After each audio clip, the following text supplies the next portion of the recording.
여러분 살면서 꼭 듣고 싶은 말이 있어요. 장사하는 분들은 성공하세요, 부자 되세요, 돈 많이 버세요, 번창하세요, 이런 말을 듣고 싶어 할 겁니다. 사랑하는 여인에게서는 사랑해, 너만을 사랑해, 죽도록 사랑해, 이런 말을 듣고 싶어 할 거예요. 병상에 있는 환자분은 손을 꼭 잡아주면서 힘내세요, 금방 털고 일어나실 거예요, 용기를 내주는 그런 말이 필요합니다. 특별히 요즘은 우리 사회가 우울증을 앓는 분이 굉장히 많습니다. 건강보험심사평가원의 자료에 의하면 무려 100만 명이 넘는 사람이 우울증 환자로 병원에서 치료를 받은 걸로 나옵니다. 연령별로 보면 20대가 가장 많아요. 그리고 30대, 그리고 60대 이런 순입니다. 안타까운 것은 우울증 환자의 2%에서 15%가 자살을 한다는 겁니다. 그러니까 일반인에 비해서 자살할 위험성이 우울증을 겪는 분들은 13배에서 26배까지 많다는 거지요. 그러니까 미래학자들은 그런 얘기를 해요. 앞으로 우울증이 제1의 자살률의 원인이 될 거다. 만약에 우리 주변에 가족이나 친지나 친구나 우울증을 앓고 있다고 하면은 우리가 도와줘야 됩니다. 어떻게 돕는 게 가장 좋으냐? 전문가들은 그런 얘기를 해요. 함께 있어주는 것, 함께 있어주는 것, 그것 이상 좋은 것이 없다. 우울증 환자들은 내 편이 있다는 것만으로도 숨통이 트인다고 합니다. 그래서 환자 옆에서 말을 들어주는 것, 말을 들어주는 것만으로도 80%의 효과가 있다고 그래요. 이야기할 적에 어머나 그랬니? 얼마나 힘들었니? 그렇게 반응을 보여주는 것. 여러분 살다 보면은 꼭 듣고 싶은 말이 있어요. 그런데 이와 반대로 살다 보면은 또 듣기 싫은 말이 있어요. 추석에 며느리들이 시부모로부터 듣기 싫은 말이 뭐냐? 1위가 돈 많이 벌고 용돈 좀 올려다오. 2위가 둘째는 언제 낳니? 3위가 더 있다 가라. 주부들이 듣기 싫어하는 말이라고 해요. 직장인들이 듣기 싫은 말 10가지를 조사했더니 이런 말들이 뽑혔습니다. 1위가 그렇게 해서 월급 받겠어? 2위가 시키면 시키는 대로 해. 3위가 내가 사원일 때는 더한 일도 다 했어. 4위가 퇴근 시간에 다 됐는데 내일 아침까지 해놔. 5위가 야, 너 일리 와. 6위가 이거 확실해? 근거 자료 가져와봐. 7위가 이번 실수는 두고두고 참조하겠어. 8위가 머리가 나쁘면 몸으로 때워. 9위가 자넨 성질 때문에 잘 되긴 글렀어. 10위가 요새 한가하지? 일 좀 줄까? 아마 직장 다니시는 분들은 충분히 공감이 가실 겁니다. 듣고 싶은 말이 있어요. 듣기 싫은 말이 있어요. 근데 또 하나가 있어요. 말하기 힘든 말이 있어요. 젊은 주부가 갑자기 세상을 떠났어요. 그 남편 말에 의하면 저녁밥을 짓는데 자꾸 몸에 한기가 들고 그리고 열까지 나는 거예요. 감기련이 해서 병원에 갔는데 의사 표정이 심각한 겁니다. 몇 가지 검사를 하는 동안에 아내가 의식이 희미해지고 정신을 잃었어요. 검사해 보니까 급성 폐혈증이었습니다. 그래서 입원한 지 3일 만에 어이없게도 세상을 떠나고 말았습니다. 이 부부에게는 90 넘어 모시고 사는 노 어머님이 계셨어요. 아무것도 모르시는 이 노 어머니가 며칠째 며느리가 안 보이니까 물어보는 거예요. 아범아, 애미는 어디 간 거야? 왜 며칠째 안 보여? 이걸 어떻게 말씀드려야 될까? 평소 친딸보다도 더 사이가 좋았던 고부 사이이기 때문에 사실대로 말씀드리면은 어머니가 충격을 받아 쓰러질 게 뻔하니까 자식이 먼저 저 세상으로 갔으니 이걸 어떻게 말씀드려야 되나? 살다 보면은 정말 말하기 어려운 말들이 있어요. 여러분 그렇습니다. 살면서 꼭 듣고 싶은 말이 있고 살면서 듣기 싫은 말이 있고 살면서 말하기 힘든 말이 있어요. 부부 사이에도 부부와 자식 사이에도 직장 동료와 상사 사이에도 듣고 싶은 말, 듣기 싫은 말, 말하기 힘든 말들이 있습니다. 그러면 예수 믿으세요. 이 말은 어디 말에 속할까요? 예수 믿으세요. 가장 듣고 싶은 말에 해당이 될까요? 가장 듣기 싫은 말에 해당이 될까요? 아니면 말하기 힘든 말에 해당이 될까요? 이건 1+1은 뭡니까? 물어보는 것보다 훨씬 더 쉬운 질문 아니겠어요? 예수 믿으세요. 예수 안 믿는 사람들은 가장 싫어하는 말입니다. 예수 안 믿는 사람 가운데 이 말 듣고 싶어 하는 사람은 제가 알고 있는 한은 없습니다. 반대로 예수 믿으세요.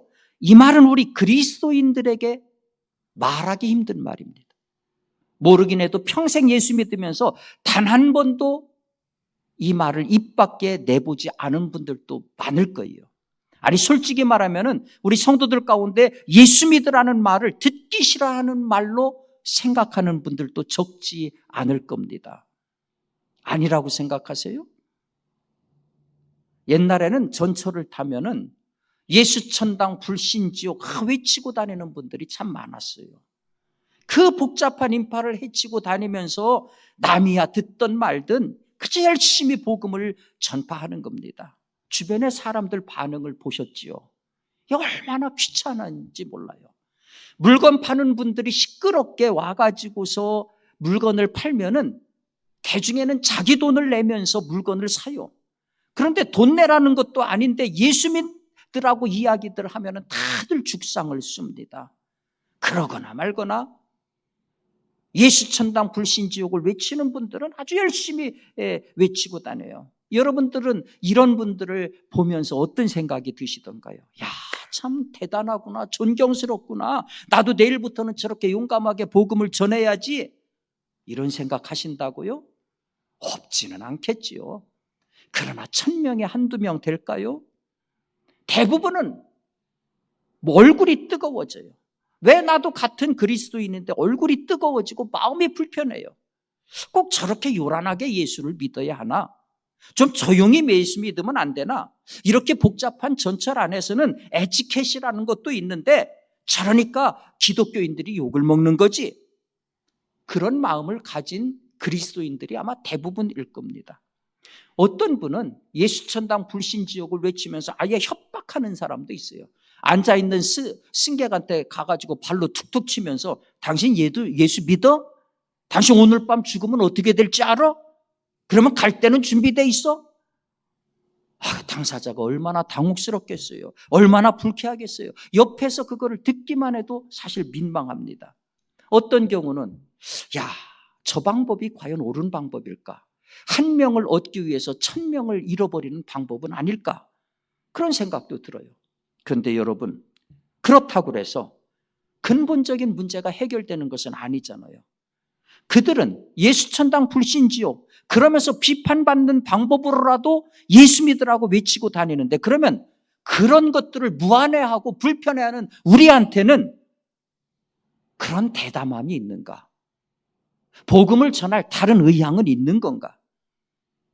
어떤 전도학 교수가 전도 세미나를 하면서 평신도 대상으로 강의를 했는데 그런 질문을 던졌어요. 복음 전하는 것을 망설이는 이유가 혹시 거절당하면 어떡하나? 그런 두려움 때문이라고 생각하는 분 손 들어보세요. 참석했던 분 대다수가 손을 들었다고 그래요. 사실 이런 두려움은 당연한 거예요. 왜냐하면요, 내가 예수 얘기를 하면 다들 나를 기피해요. 나를 피합니다. 한두 번 이런 경험을 하게 되면은 위축이 되고, 내가 이거 잘하고 있는 거가 회의감도 들고 또 두렵기도 해요. 그러다 보니까 입을 닫아버립니다. 근데 여러분, 세상에서는요, 이런 반응이 당연한 거예요. 예수, 복음, 교회 이런 단어들은 깊이 대상입니다. 입에 올려서는 금기와 타부입니다. 아니, 예수님이 이 땅에 오셨을 때부터 그런 증상들은 이미 나타나기 시작했어요.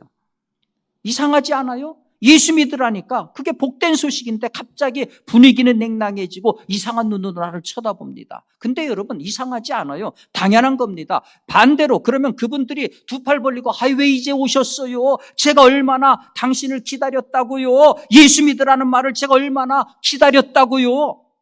이런 반응 보일 거라고 기대하세요? 천만의 말씀입니다. 땅에 속한 사람들에게 하늘의 일을 말하면 코웃음치기 마련입니다. 거절하기 마련입니다. 이상한 사람, 미친 사람으로 보는 게 당연합니다. 이미 세상은 예수도 잡아 죽인 세상이에요. 당연해요. 많이 배운 사람이 복음을 전하면 나아질 것이라고요?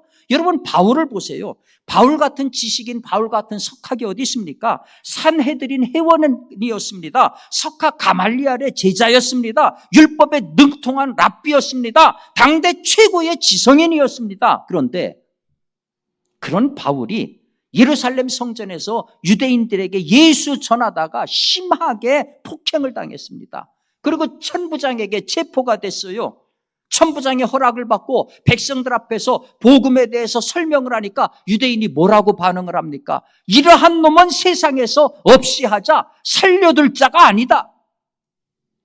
포박당한 바울이 아그리빠 왕 앞에 섰을 때도 담대하게 복음을 전합니다. 그러자 옆에 있던 총독 베스더가 뭐라고 얘기합니까? 바울아, 네가 미쳤다. 네 많은 학문이 너를 미치게 했구나. 여러분, 예나 지금이나 예수, 복음 이런 말들은요, 세상에는 핍박의 대상입니다. 대석하기 전에도, 박사학위 서너 개 가진 사람이 전에도 거절당하기 마련입니다. 한두 번 이런 거절을 경험하면은 무안해지죠. 낙심하죠. 좌절하죠. 이렇게 되면은 예수라는 단어, 복음이라는 단어가 이제 성도들 앞에서, 성도들 입에서, 믿지 않는 사람들이 아니라 성도들 입에서 금기가 되고 타부가 됩니다. 한편으로는 충분히 이해가 되고 공감이 돼요. 그럼에도 여러분, 한번 생각해 보세요. 우리가 이 세상을 살면서 단 것만 먹고 살지 않잖아요. 하고 싶은 것만 하면서 살지 않잖아요. 진리와 정의 편에 서는 것, 그게 쉽지 않다는 거는 너무너무 잘 알잖아요. 복음 전하다 거절당하면은 여러분 인생이 절망으로 떨어집니까? 대한민국에서 복음을 전하면 고문을 당하고 목숨을 잃습니까? 그럼 이런 경우는 어떻게 설명을 할 수가 있을까요? 1999년 4월 20일 미국 콜로라도주의 리틀턴 마을에서 두 학생에 의한 총기 난사 사건이 발생을 했습니다. 이 사건으로 13명의 학생과 교사가 사망을 했어요. 이날이 어떤 날이냐면 히틀러 생일입니다. 히틀러 신봉자인 두 학생이 다른 학생들을 한 곳에 모아놓고서 총구를 들이대면서 그런 질문을 한 사람한테, 한 사람마다 그런 질문을 해요. 너는 하나님을 믿느냐? 대부분의 학생들이 살기 위해서 하나님 믿지 않는다 대답을 했어요. 그 대답을 하면은 그 학생들이 그 대답한 학생을 다 살려줬어요. 그런데 캐시 버넬이라고 하는 여학생은 그 질문을 받았을 때 이렇게 대답을 합니다. 하나님은 지금도 살아계신다. 그리고 너희들 역시 하나님의 길을 따라 살아야 된다. 그 얘기를 듣고 화가 난 이 두 학생이 너는 그러면 내가 믿는 하나님 옆으로 가라. 그리고 총을 난사해서 죽이고 말았어요. 캐시 버넬이 그 자리에서 숨을 거뒀습니다. 그런데 이 비극적인 사건 이후에 미국의 10대들 사이에서 엄청난 부흥의 불길이 일어났습니다. 이 현상을 타임지가 보도했는데 10대 심령 속에 부흥의 물결이 넘친다라고 보도를 했습니다. 무엇이 관심 없고 꺼져가고 식었던 10대의 심령 속에 부흥의 불길을 일으켰던 걸까요? 이 사건이 있은 이후에 나는 하나님 안 믿습니다라고 거부하고 부인했던 학생들이 너무너무 부끄러움을 느꼈다고 그래요. 그러면서 하나님을 믿는다고 담대하게 고백하고 죽은 캐시 버넬을 생각하면 내가 이거 살아야 되는 건가? 신앙의 각성이 일어났다는 겁니다.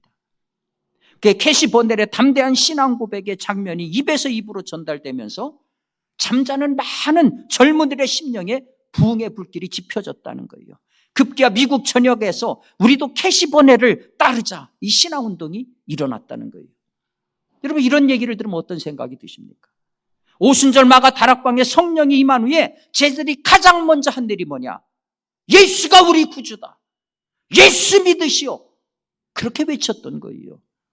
그 복음이 오늘 우리에게 오기까지 수많은 사람이 순교의 피를 흘렸습니다. 그 얘기 안 했으면은 고통당하지 않는데 예수 얘기 입에 꺼냄으로써 고통을 당했어요.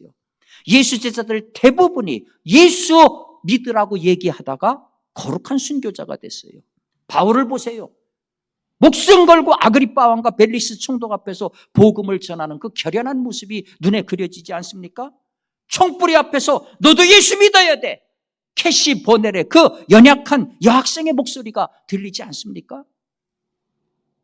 여러분 명심하세요. 과거에는 예수 전하다가 죽었어요. 지금도 북한에서는 성경만 소지해도 아우지로 감옥으로 갑니다. 우리 대한민국에서는 예수 전한다고 목숨 위협받지 않습니다. 예수 믿으면 죽인다고 법으로 정해진 거 없습니다. 예수 믿으라고 전하는 순간 우리가 지불해야 될 거 있어요. 무한함, 거절당하는 거, 조롱, 그거 각오해야 됩니다. 어떤 분은 전도하면서 당혹한 일을 당했다고 그래요. 그동안 자기가 어떤 분을 정해놓고 전도했는데 그분한테 전도하려고 줬던 전도용품들을 그분이 한꺼번에 다 가지고 와서 이거를 돌려주면서 나한테 예수 믿으라는 말 하지 마시오. 그런 모욕스러운 경험을 했다고 해요. 어떤 분은 전도용 건빵을 주니까 이거 우리 집 개나 갖다 줘야 되겠네. 앞에서 그렇게 노골적으로 모욕을 주더라는 거죠. 어떤 분은 전도지 받으니까 앞에서 그냥 보란듯이 쫙쫙 찢어버리더라는 거예요. 그리고 노골적으로 욕을 하더라는 거예요. 이런 일들을 당합니다. 예수를 입에 올리는 순간 부담스럽지요. 두렵지요. 여러분 그렇다고 부담스럽고 두렵기 때문에 우리가 입을 닫아야 되나요? 그러면 예수한테 너무 죄송하지 않아요? 그러면 제자들한테 사도 바울에게 너무 미안하지 않아요? 그 연약한 캐시 보넬에게는 정말 면목 없지 않아요? 전도에 대해서 말하는 것이 여러분에게 유쾌하지 않은 주제라는 걸 제가 너무 잘 압니다. 그럼에도 저는 이 설교를 할 수밖에 없어요. 왜냐하면 복음 전하는 것은 주님의 마지막 유언입니다. 너는 천하에 다니며 복음을 전파해라. 때를 얻든지 못 얻든지 항상 힘쓰라. 왜냐하면 성령이 오신 후에 그리스도인들이 가장 먼저 한 일이 바로 복음 전하는 거였습니다. 지난주가 우리가 성령 강림 주일이었습니다. 우리가 그 주일을 형식적으로 지킨 것이 아니라면 우리도 이제 제자들처럼 예수를 전해야 그게 당연한 거예요. 왜냐하면 바울이 말한 것처럼 예수 믿으라고 하는 말은 그게 참된 말이고 정신 차린 말이기 때문입니다. 화난하면 이 말을 하지 않는다면 그거는 예수 믿는 사람들이 제정신이 아니라는 거예요. 예수 믿는 우리가 예수 믿으라는 말을 입안에 자물쇠로 잠그고 있다면 그거는 베스트 표현대로 제정신이 아닌 거예요. 단 한 사람에게도 예수 믿으라는 말을 하지 않았다면 그거는 베스트 말대로 제정신이 아닌 거예요. 가장 가까운 사람에게 예수 믿으라는 말을 하지 않았다면 결단코 그거는 가까운 사이가 아니에요. 그러니 사랑하는 여러분, 이제 여러분 입에 자물쇠를 푸시기 바랍니다. 그리고 이 세상 사람들이 가장 듣기 싫어하는 말, 그런데 내가 예수 믿는 사람이라면 반드시 해야 되는 말을 꺼내시기 바랍니다. 아이, 막연히 언젠가는 하겠지. 냅둬요. 언젠가 때가 되면 하지 말래도 해요. 그러지 마세요. 지금까지 망설여 온 것만으로도 충분합니다. 여러분 잘 아시는 독일 철학자 임마누엘 칸트가 젊었을 때에 이 칸트를 사랑하는 여인이 있었어요. 이 여인은 칸트 입에서 결혼하자는 말이 나오기를 기다렸는데 칸트 전혀 그 말을 하지 않는 거예요. 그래서 오히려 용기를 내서 이 여인이 칸트에게 먼저 청혼을 했습니다. 그러자 칸트가 이렇게 대답을 합니다. 내게 시간을 좀 주세요. 저는 생각하지 않고는 아무 결정도 할 수가 없는 사람입니다. 그리고는 칸트가 결혼을 해야 되느냐 말아야 되느냐 생각에 몰입을 했습니다. 기나긴 생각이 끝나고 칸트는 마침내 결혼해야 되겠다 결심을 하고 홀가분한 마음으로 그녀의 집을 찾아갔습니다. 그러자 그녀의 아버지가 나와서 이렇게 얘기합니다. 내 딸은 이미 결혼했어. 지금 애가 둘씩이나 있어. 그동안 자네는 어디 있었나? 칸트가 생각에 몰입한 나머지 무려 7년 동안의 세월이 흐른 거예요. 그의 일기장에는 결혼을 해야 되는 이유 354가지, 결혼을 하면은 안 되는 이유 350가지가 적혀 있었다고 합니다. 그러니까 결혼을 해야 되는 4가지 이유가 더 많았기 때문에 힘들게 결정을 내린 거예요. 근데 그 결정을 내렸을 때는 이미 늦었지요. 여러분, 미루지 마세요. 너희 생명이 무엇이냐? 잠깐 있다 사라지는 안개라고 그랬습니다. 우리 생명은요, 생명이 뭡니까? 들숨과 날숨 사이에 있는 게 생명이에요. 숨을 들이키고 내쉬지 못하면 죽은 거고요. 내쉬고 다시 들이키지 못하면 죽은 거예요. 언제까지 천년 만년 내 삶이 보장돼 있다고 누가 그렇게 자신할 수가 있습니까? 만나는 사람에게, 가까운 사람에게 가장 듣기 싫은 말, 그런데 반드시 해야 되는 말, 그래서 그 사람을 가장 복되게 하는 말, 그 말 하시기 바랍니다. 예수 믿으세요. 예수 믿으세요. 예수 믿으세요. 우리가 1년에 한 영혼을 주님 앞에 인도하자는 캠페인을 하고 있어요. 그리고 10월에는 한 영혼 축제를 합니다. 여러분, 지금부터 준비하세요. 내가 사해바다가 되어서 나에게 흘러온 복음이 내 안에서 더 이상 흘러가지 않고 썩인 고인물이 된다면 이거 하나님 앞에 얼마나 숭고한 일입니까? 또 매년 한 사람마저 한 사람한테 전도도 못하고 복음 전하지도 못하고 그저 말로만 교회가 부흥돼야 된다. 그런 공짜는 없어요. 여러분, 세상 사람들한테 공짜 얘기하면 뭐라고 해요? 대머리대. 여기서 봤을 때 다 대머리 번들번들하면 그거 보기 좋겠어요? 슈퍼에서 껌 한 통을 살려고 해도 돈을 내야 돼요. 마찬가지입니다. 한 영혼을 주님한테 인도하는데 비용을 지불해야 됩니다. 지금부터 착실하게 전도할 목표를 정하고 여러분 기도하기 바랍니다. 전도 대상을 위해서 여러분 안 믿는 사람들 속으로 좀 들어가세요. 운동 클럽에도 가시고 꽃꽂이 모임에도 가시고 독서 클럽에도 가시고요. 죄 짓는 게 아니라고 하면은 안 믿는 사람 속으로 들어가야 됩니다. 그리고 꾸준히 그분하고 접촉하면서 그분들의 필요를 채워줘야 돼요. 내 시간도, 내 돈도, 내 재능도 기부해야 됩니다. 비용이 드는 거예요. 안강자 권사라는 분이 있어요. 이분이 한 영혼을 전도해야 되겠다 정하고 무려 13년을 기도했다고 그래요. 4년 동안은 아예 안강자 집사가 전화하거나 방문하면은 전화도 안 받고 문도 안 열어줬다고 그래요. 무려 4년 동안. 그런데 13년 끊임없이 기도해서 마침내 그분들이 마음을 열고 주님을 영접했다는 거예요. 부잣집에 전도할 적에는 수차례씩이나 모욕을 당하고 심지어 구타까지 당했다고 그래요.